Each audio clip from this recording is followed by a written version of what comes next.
Good afternoon, YouTubers. Um, I haven't been as active or as proactive in my YouTube commentary as I was for a very long time. And I really don't like to just come on here and talk about any little thing unless there's something out there that really grabs my attention or something that I feel that my audience and NJ exposed audience deserves to hear and deserves to be informed about. And with that being said, in the next 2 weeks, Monmouth County is going to experience um, a race for Monmouth County Commissioner on, I think, it's sometime in the first week of November. And in this case, the choice is clear. Okay. Monmouth County's the place where myself and my very good friend, John Van Dyke, have centered as our area of operations. And it's also the place where we do our best to try and improve the quality of lives of the citizenry through government transparency, through bringing issues um, to the surface that most government officials and most elected officials just don't want to talk about. I mean, that's the one thing that myself and John Van Dyke really excel at, talking about issues that other people would consider taboo. And the biggest thing that on the front burner is right now, Republican incumbent Sue Kiley is running for reelection to the Freeholder Board, or now as New Jersey calls it, the Board of County Commissioners. And I can't expound hard enough upon you why reelecting this woman would serve a tremendous disservice to Monmouth County taxpayers and residents. It would be a travesty to have this woman reelected. I mean, me and John have both aligned ourselves basically with Republican ideology and Republican philosophy throughout the years. And with that being said, there's a big difference, as stark as night and day, between Main Street Republicanism and Wall Street Republicanism. Big business versus mom and pop Republicanism. The brand of Republicanism that I've aligned myself with, and I can only speak for myself, is that of limited government that's accountable to the people. Now, in the case of Sue Kiley and her 7 years spent in elected office, she's a big business Republican, folks. Okay, who is more focused on delivering back to her donors and her campaign contributors rather than her constituency. And I think that the record speaks for itself.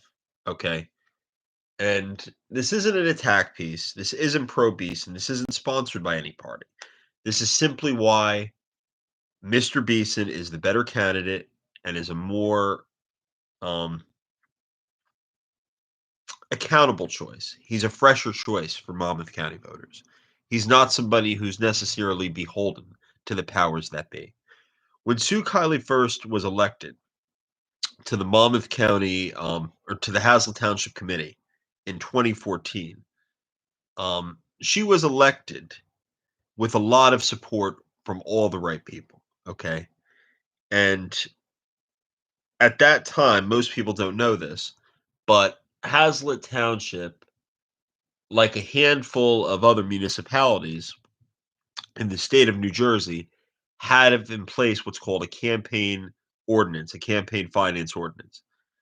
And there's been different debates over the years on the constitutionality of municipal campaign ordinances and this, that, and the other thing. But what they do is they seek to place limits on how much different campaign donors can give to candidates for elected office when the donors are businesses that do business with the municipality. So it's kind of like a pay to play ordinance. They're making sure that, for instance, that Allied Security Services, who provides crossing guards in Somerville, New Jersey, that they can't donate more than $300, $400 to a candidate for mayor. Well, in the case of Miss Kiley in 2014, she accepted a $2,600 donation from Mazer Engineering Services. And that donation, and I'm glad that she addressed it, and I'm very happy for that. But that donation ran afoul of Hazlitt's campaign finance ordinance. And from where I'm sitting, the fact that she addressed it after the fact, rather than doing the due diligence and the research, which any person with any drop of common sense would do. Should I take almost $3,000 from somebody that's doing business with the municipality that I represent? No, no, it's a clear conflict of interest, even if not by a legal standard. It's not good because, in her capacity as a committee woman, she's voting, or she was voting at the time, on contracts for services that whether or not the person that gave her money for her campaign gets the contract. See how cut and dry that is, folks? And ultimately, though, I'm glad after the fact she did give $2,300 of that money back. But Mazer Consulting is a revolving theme in the political career of Commissioner Kiley. And the dealings with Holy Family, which I'm not going to discuss ad nauseum in this production, but I'm going to touch on briefly or tangentially, and I'm going to just say Holy Family is a prime example of why um, our candidates should not be accepting funds from um, big business like Mazer Consulting. I mean, Holy Family was a vacant lot in Hazlet Township um, that the Hazlet Township Planning Board really struggled as to what to do with it. Nobody wanted to zone it for residential space because that area where Holy Family's lot is located, it's already extremely congested.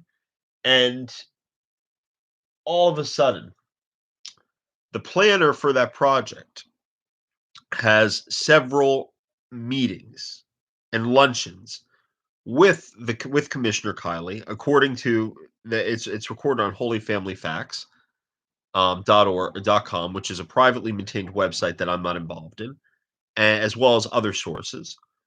And they get the approval to build the housing there. It's pushed through the planning committee. Um, it's given the green light.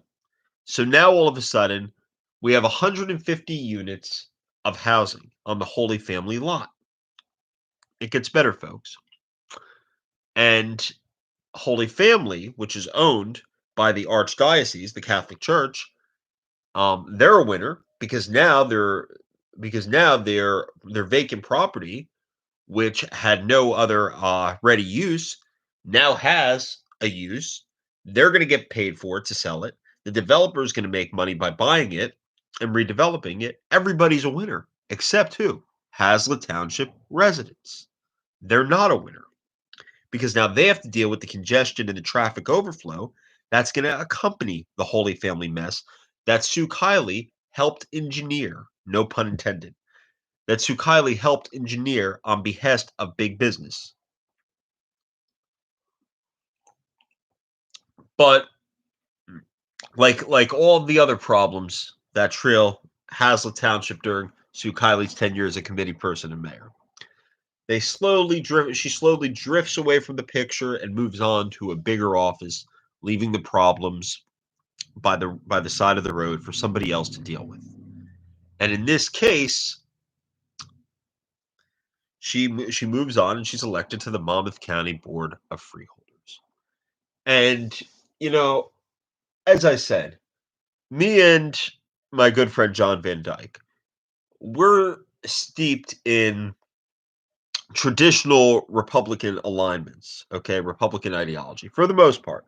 But when you have an entire board of county commissioners, well, I call it freeholder, they just changed the title.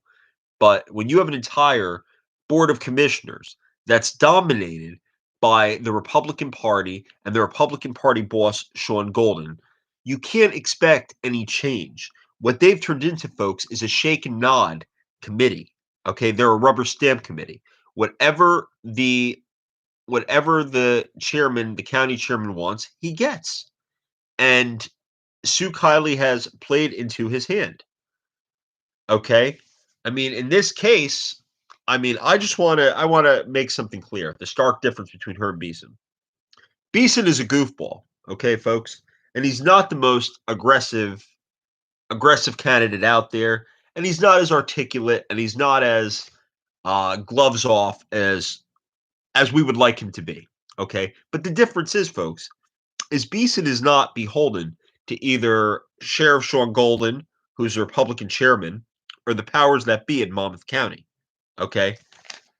I want to read you a partial list of some of the big business donors who have donated money over the years to our good friend Commissioner Sue Kiley. Archer and Griner, they're a major law firm, and I'm sure that they do business with at least one or two Monmouth County municipalities. I haven't had the time yet to sift through the Monmouth County contracts for the last 4 or 5 years and see how many contracts they've obtained. Capehart and Scatcherd, they're a more minor or boutique firm in comparison with Archer and Griner. Bank 3 Engineering, huh? A municipal and civil engineering firm donating to a county commissioner candidate. Can you imagine that? I can't. And the list goes on and on. Okay. But the point being is these people that are donating to her campaign aren't the little old lady next door. They're not the family of 4 across the street whose dad works at the Ford auto plant. Okay, folks? It's not my intention to turn this race or the last 2 weeks of this race into pure class warfare. That's not my intention. But what I will tell you is the difference is as stark as night and day. You can't elect somebody who has been controlled and financed by big business interests and expect them to represent the will of the people. Okay? That's why I want you to repost this. I want you to share this everywhere. Vote in a third party for Monmouth County Commissioner if you were going to vote Republican. Vote in a third party. Write my name, Matthew Miller. Okay. Vote or write in John Van Dyke. Just whatever you do, do not reelect this woman to a third term or second or third term on the board of freeholders. It's not good for you. It's not good for Monmouth County. And with that said, folks, catch you later.